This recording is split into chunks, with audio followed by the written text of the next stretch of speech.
star so bright. Pull your hat down, make sure your cinch is tight.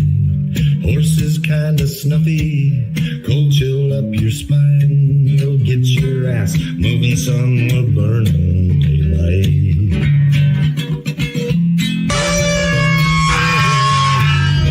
Howdy there, I'm Matt McKinley and we're burning daylight. In the saddle till the job's done right. Welcome to Burning Daylight, the only podcast for the working cowboy. Well, howdy there, folks. Welcome back. Hope your weekend was good. I had a little bit of some technical difficulties yesterday. I this weekend as well, getting my show dashboard up and running. Talked a big game.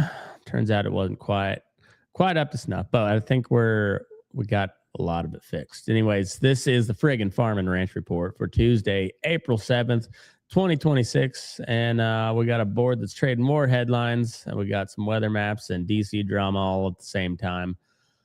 Yeah, so grab a cup of iced tea, maybe a little something stronger, and let's see what kind of wreck we got lined up for farm and ranch people on this day. Before we get into the show, this episode is brought to you by Lone Star Stockyards out of Wildorado, Texas. I think they finished up their sale today.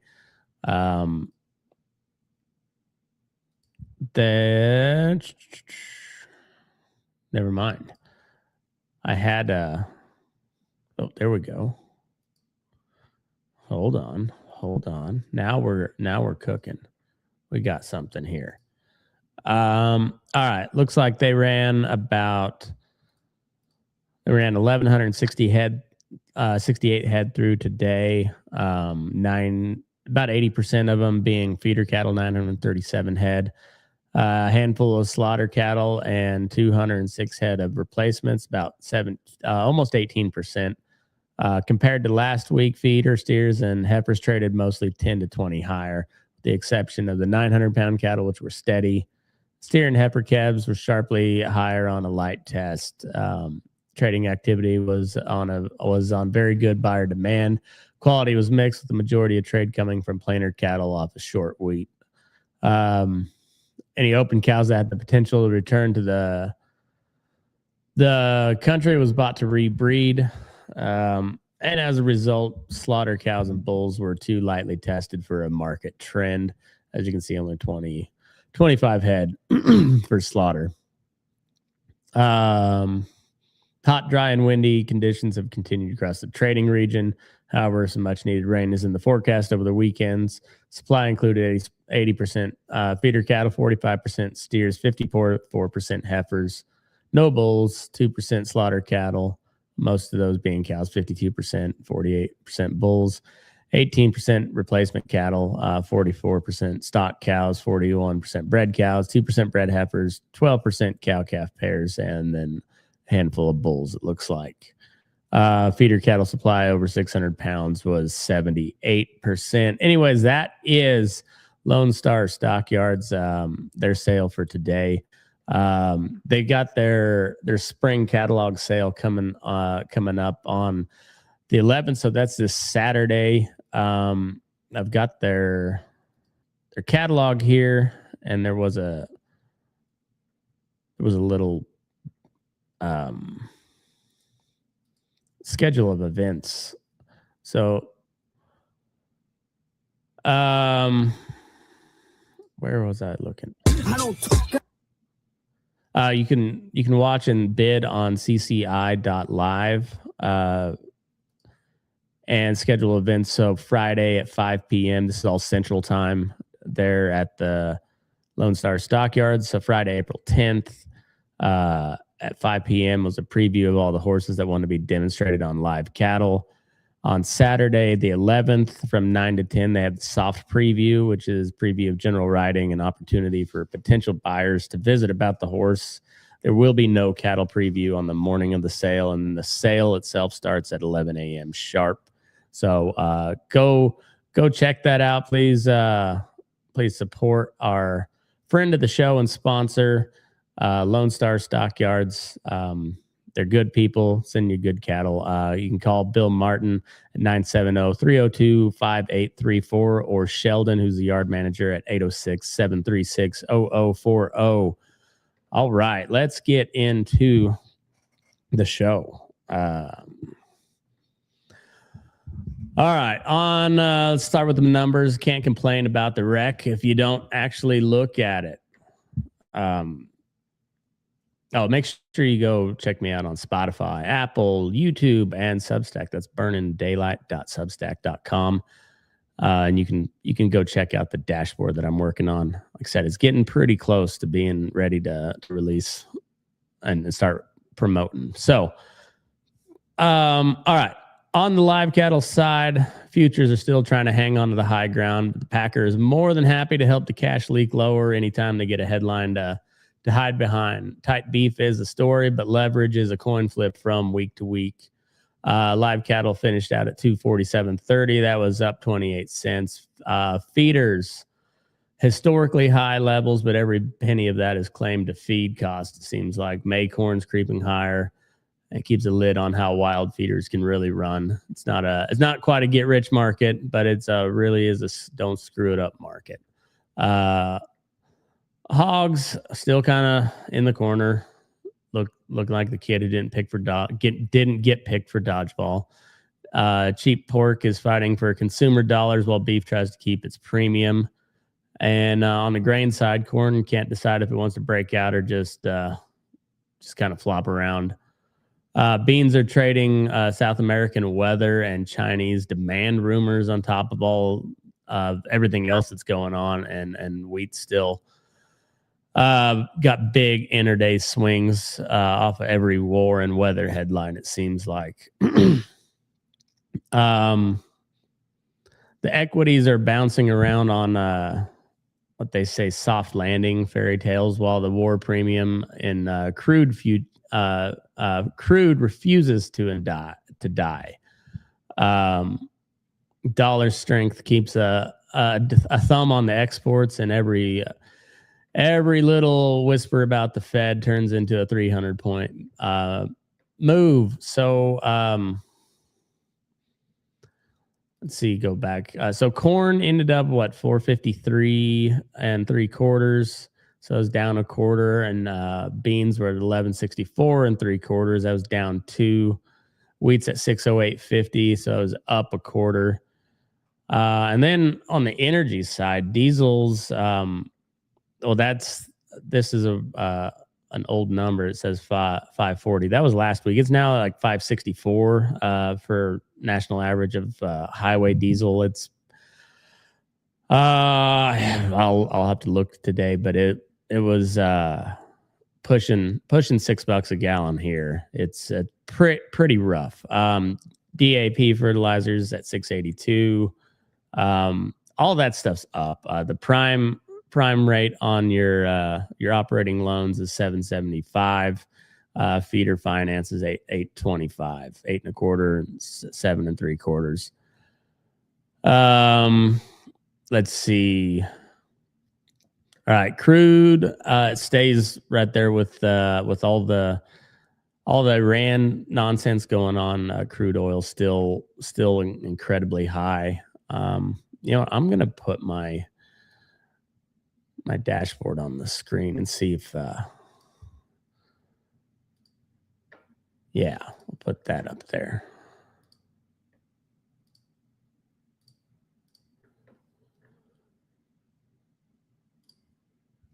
All right, yeah, so here we go. This is the Burning Daylight Report. National on-highway diesel averages 463 a gallon. West Texas crude's at 110. Brent crude's up $4 at $105 a barrel. Fertilizer 682. Urea's at 549. Both up. Potash has dropped a little bit, so it's at 398 a ton. Your prime rate for operating loans is 7.75. Feeder finance loans 8.25. On the stocks side, S&P was up about 45 points. Dow Jones was up 65. NASDAQ was up 200. And the Russell, I'm not sure what that one is, up 39.20. So stock market's looking fine. But, you know, the the price of everything else is also way up. All right, so let's get in the Sale Barn Pulse. Is pretty, I mean, really good on lightweight calves. So this Fallon, Nevada, this was at Fallon Livestock. 301 a hundredweight on 520 pound steers. At Torrington, we had 545, 298 a hundredweight. Oklahoma City West there in El Reno at 625, 285.50 a hundredweight. That Big Superior feeder auction is 12,500 head, 274.50 a hundredweight, and buyers are incredibly aggressive on the light calves. Okay, let's get into the war reel. Operation Epic Fury. Largest volume of U.S. strikes on Iran today. U.S. and coalition forces continue to hold heavy presence in and around the Middle East. Carrier strike groups in the region, air wings flying daily, and ground units forward deployed in all the usual powder keg locations. Iran and its proxies and assorted resistance brands are still probing. There's got drones and rockets and harassment attacks that would be considered acts of war if the roles were reversed. In Europe, the grind continues there in Ukraine. There's artillery duels, armor losses, and rotations that chew through men and equipment at a pace that the politicians don't want to put any real number on because it's not pretty. Precision strike campaigns continue across missile sites, air defense nodes, ammo depots, and command hubs. They'll brag on the ones that hit and then go real quiet about the ones that get through, like the missiles that have been hitting Israel and then all of our bases throughout the Gulf area. A lot of them being pretty much just blown all to hell. Let's see. Casualties are real and ugly. There's the most recent numbers I've seen is like 400, about 400 service members injured, so 400 casualties. About all but 40 of them have returned to service, but the ones that haven't have been pretty severely injured.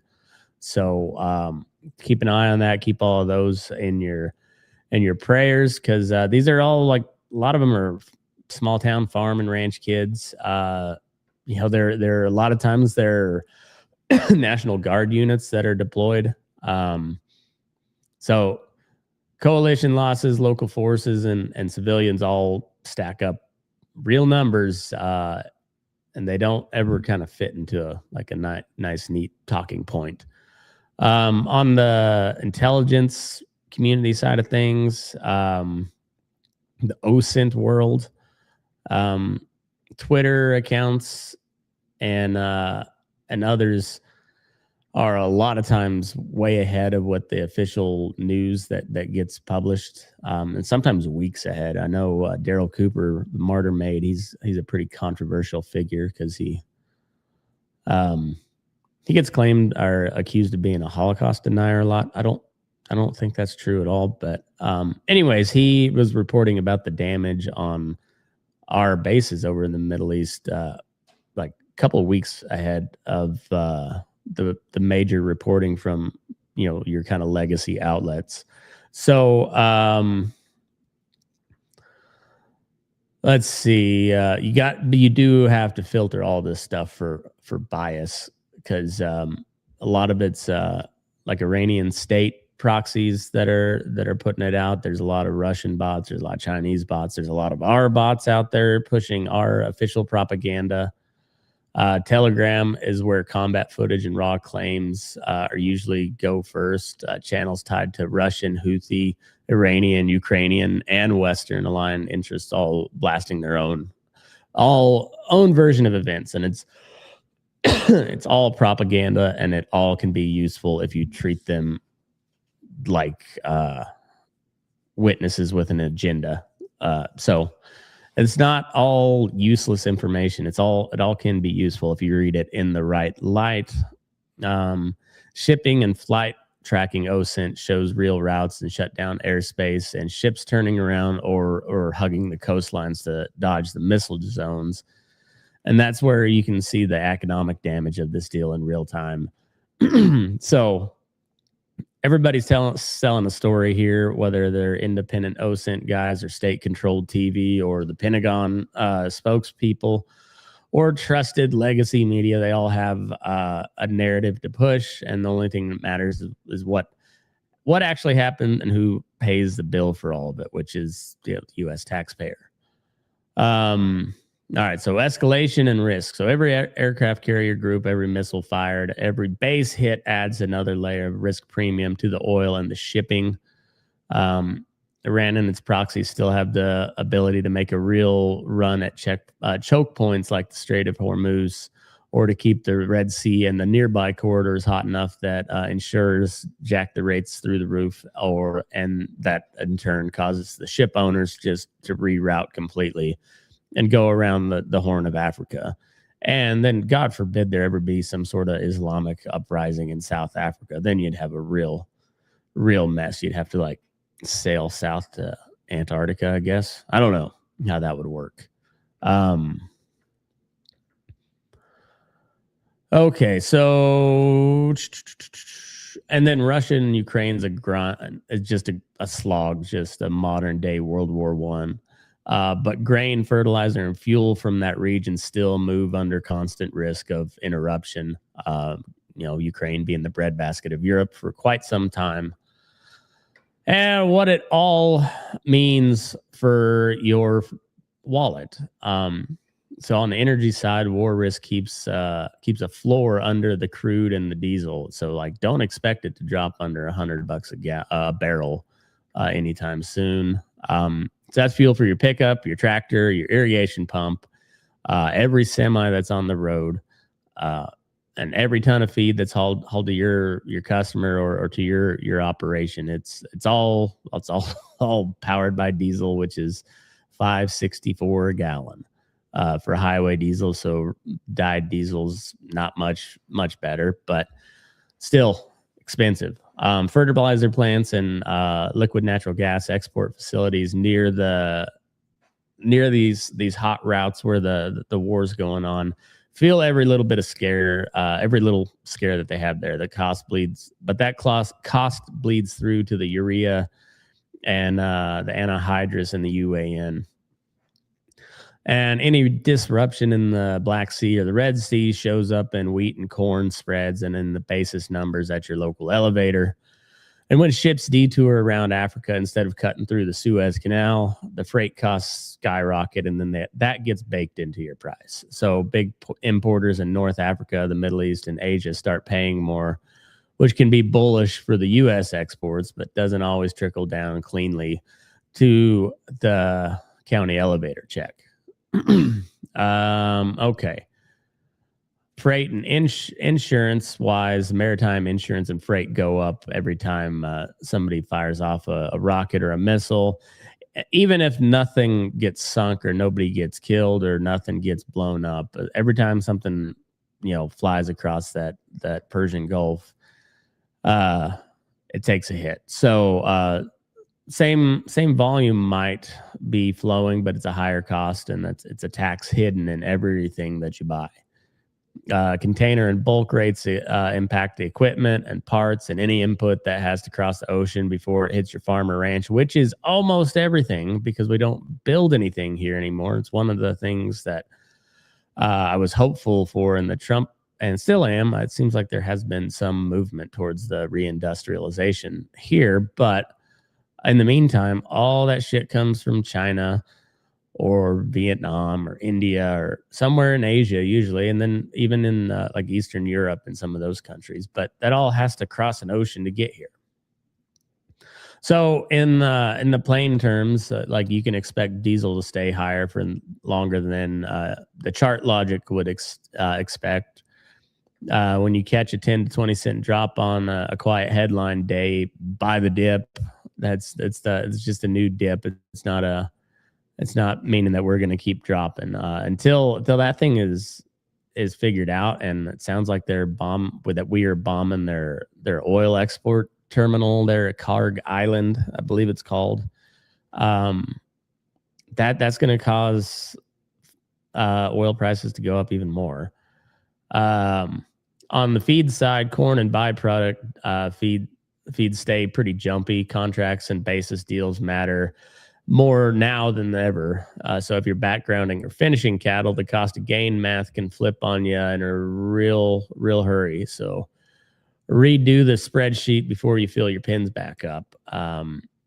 Cattle checks, tight supplies are supportive, but the packer leverage and plant risk can turn a strong futures market into a disappointing cash week. So don't fall in love with the target. You got to stay flexible and reward the market when it gives you gifts. So let's, where is my, so on the JBS front, on the labor strikes, they did go back to work. There was no labor deal in place, but they're supposed to start negotiations back up on the 9th and the 10th. But in the meantime, that Greeley plant will be, I believe yesterday was the first full day of kill in, like 3 weeks.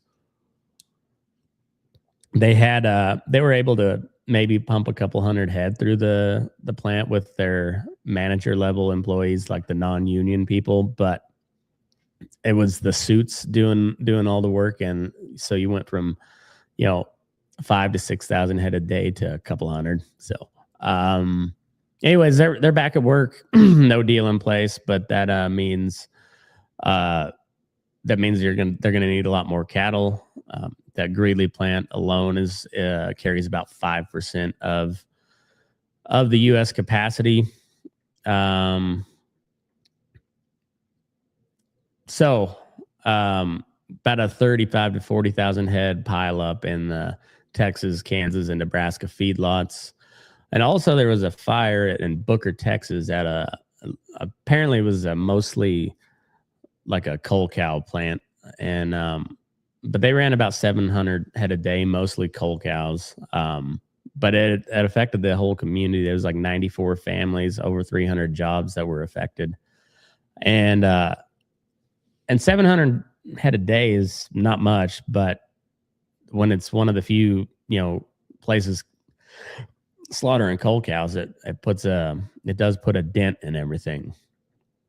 So we'll see how quickly they can get that back online. We'll see how much this backlog of cattle pushes the cash market down. We'll see how that goes over the next week as that plant's at full capacity now or close to it. All right, so then there's another avian flu H5N1 outbreak. Over 1,000 dairy herd infections nationwide. So the USDA has a mandatory pre-movement testing for dairy viral RNA found in retail milk samples. EID tags requirements are tightening for interstate cattle.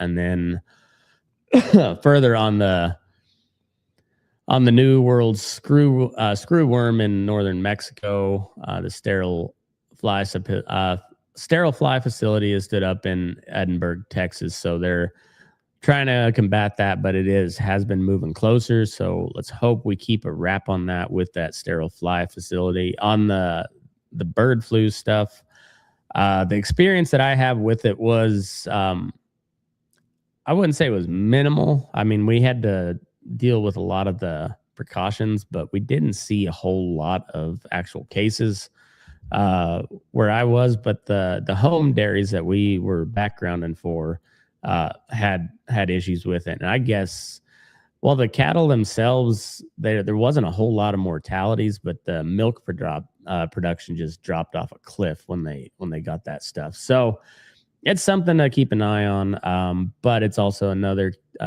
chance for them to keep pushing this traceability stuff down your throat, which is, they're trying to make the RFID stuff mandatory. I don't know how keen the Trump administration is on following through with that, but it was a big deal during Trump's first term and the Biden administration. So that stuff is still floating around there, and so keep your head on a swivel about that. And I'm not saying that the tags themselves aren't necessarily a bad idea. Like you get a lot of use from them, but at what cost? That's all of it. And the fact that they're trying to make stuff mandatory is always alarming to me. That always sets off alarm bells.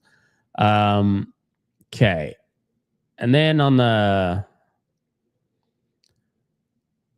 let me find my notes on this particular one. It was 45Z. It was a clean fuel, as you can see on my notes there, but goes towards low carbon fuel production.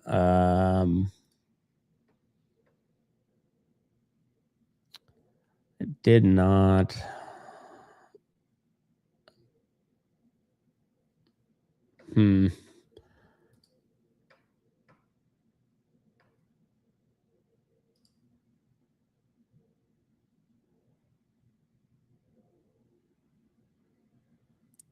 I had a pretty extensive set of notes on there.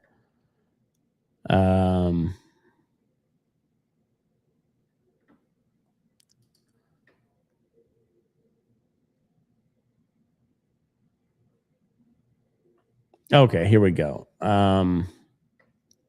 So Treasury and IRS proposed 45Z regulations in early 2026, and the USDA is still expected to deliver a farm level feedstock calculator later in 2026, which means tillage, nitrogen, and other farm practices can matter financially to downstream fuel markets. So if buyers start asking how you raise the crop instead of just how many bushels you hauled in, it's that 45Z thing working its way back into your operation. So essentially what it is there's tax credits for like biodigesters, like the methane digesters. And I had a better where was that?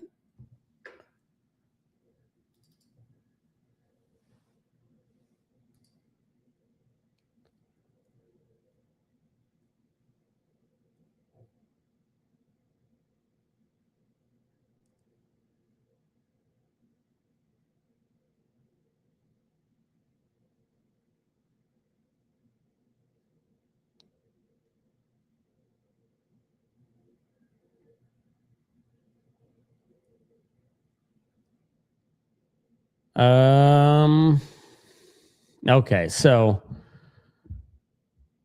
it's a clean fuel production tax that pays a tax credit that pays fuel producers. So it's ethanol plants and renewable fuel or renewable diesel outfits and SAF producers. I'm not sure what SAF. It's a bigger check per gallon than their to lower their life cycle carbon intensity score. So it's all back to this carbon bullshit, which I thought we were supposed to be out of in the Trump administration, but apparently it's still in there. Okay, so Treasury and IRS dropped proposed regulations earlier this year, laying out new 45Z GREET model to calculate carbon intensity, and the USDA is building a farm-level carbon calculator to plug into it later this year. So if an ethanol or renewable diesel plant can prove that their feedstock, so that's your corn, your soy, your sorghum, they can prove that it's low carbon, they get a better tax credit. That means practices like no-till and cover crops and better nitrogen management make your grain worth more to certain buyers because their practices lower someone else's carbon score. And on the livestock side, that means that fuels derived from animal manure, like digester gas,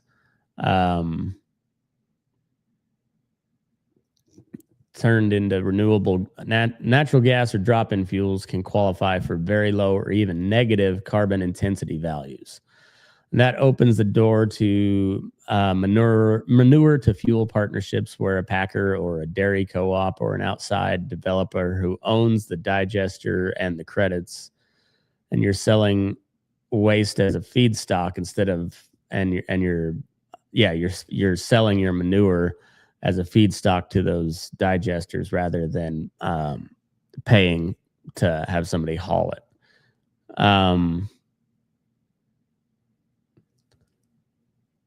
So the updated guidance of favors U.S. grown feedstocks over foreign oils. They've dialed back some of the indirect land use charge penalties, which improves the carbon math for soy-based biofuels. And the USDA is building a field-to-fuel carbon model expected to plug into the Treasury's system later this year. When that happens, your fertilizer rates and your tillage passes and your manure handling and your yields become dollar signs on somebody else's tax credit calculations. The American Biogas Council says the EPA's renewable volume obligations were good for ethanol and biodiesel, but inadequate for biogas. Their executive director says that the volume should have been a lot higher, so the biogas and manure to fuel crowd is already pushing for more. And the 45Z is the mechanism that makes it all pencil out. So if your grain elevator or your packer starts asking about your practices, like your tillage and about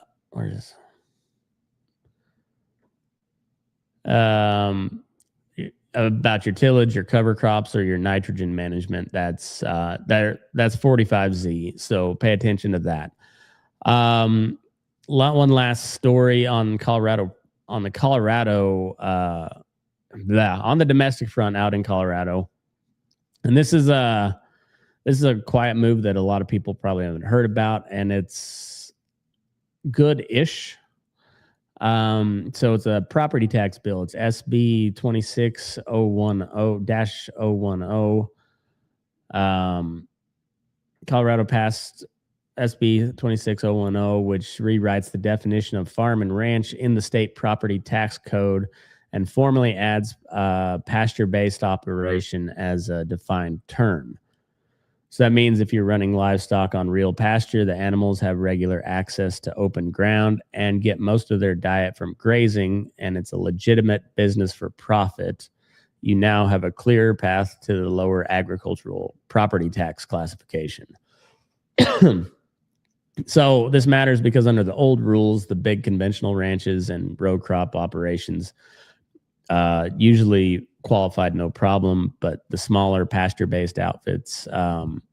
So this is like your farmstead type people, regenerative agriculture type, running like pasture raised hogs or poultry on rotational pastures. They often got kicked out of the ag classification and taxed at a residential or a market value rate, even when they were actually producing ag products for market. So there is a catch. The law uses words like predominantly and for the primary purpose of obtaining a monetary profit. So that means county assessors still have pretty wide latitude. If the assessor wants to be strict, they can still call you a hobby. And along the Front Range, where this was, where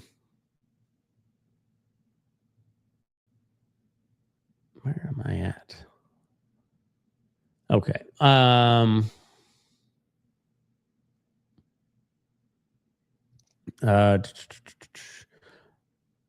Okay, so along the Front Range, where these little ranchettes, they butt up against subdivisions, you bet you can bet that there's going to be a bunch of pushback from the county officials who are voted in by people that live in the subdivisions.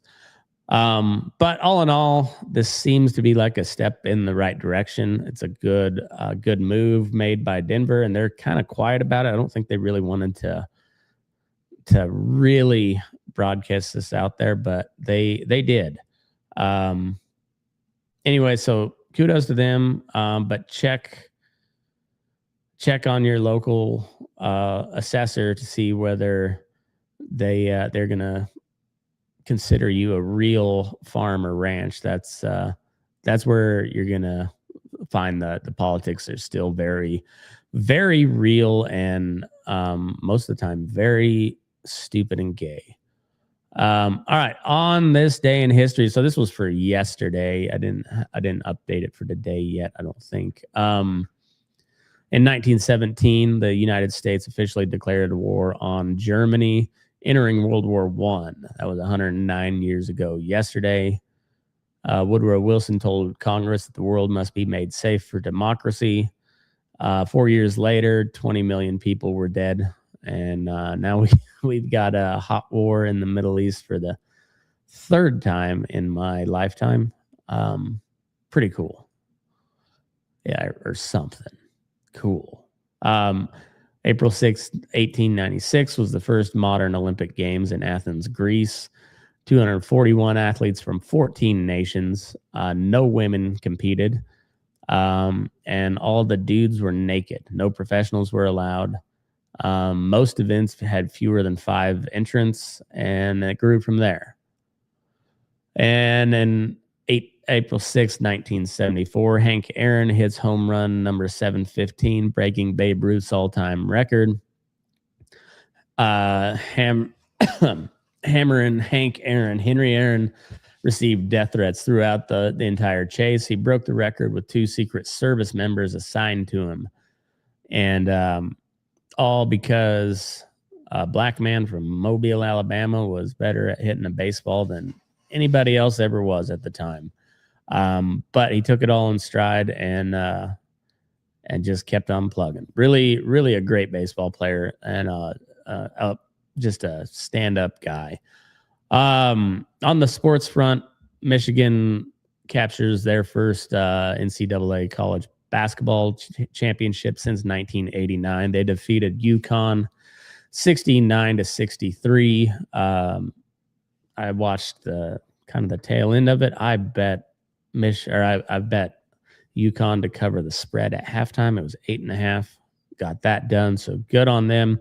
Baseball's back in full swing. I am watching the D-backs beat the Mets 3-2 right now. The A's are coming up later with a series at the Yankees, followed by a series at the Mets.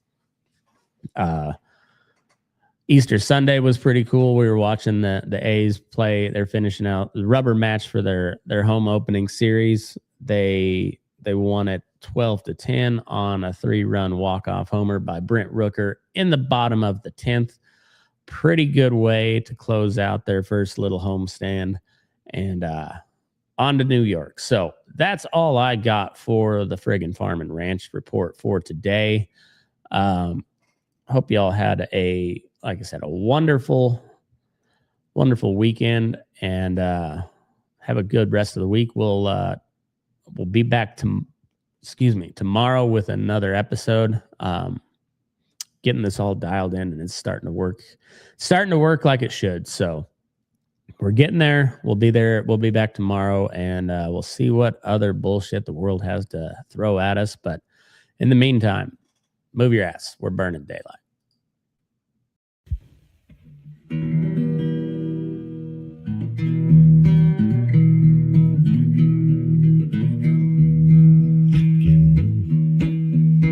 Your eyes up in the morning beneath the stars so bright. Pull your hat down, make sure your cinch is tight. Horse is kinda snuffy, cold chill up your spine. We'll get your ass moving, son, we're burning daylight. Burning daylight. Burning daylight.